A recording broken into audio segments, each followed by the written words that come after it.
রক্তে রাঙানো ভোর ১৯৭১ সালের মার্চ মাসের এক অন্ধকার রাত।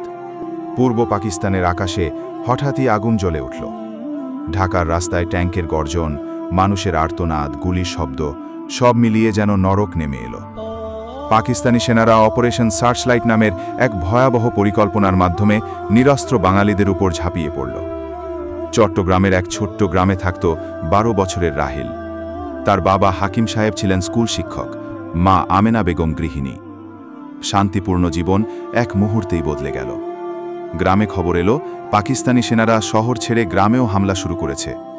হাকিম সাহেব জানালেন, সময় থাকতে গ্রাম ছেড়ে পাহাড়ের দিকে পালাতে হবে। কিন্তু সময় পেল তারা। পরদিন সকালে সেনারা এসে গ্রাম ঘিরে ফেলে, পুরুষদের একসাথে মাঠে জড়ো করে।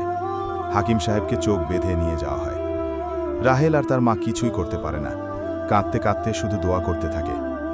গুলি চলার শব্দ শোনা যায় দূরে। এরপর আর বাবা ফিরে আসেনি। রাহেল তখন বুঝে যায় এ লড়াই শুধু অস্ত্রের নয়, স্বাধীনতার। সে মাকে নিয়ে মুক্তিযোদ্ধাদের ক্যাম্পে পালিয়ে যায়। একজন ক্যাপ্টেন তাকে বলেন, তোমার বাবার রক্ত বৃথা যাবে না।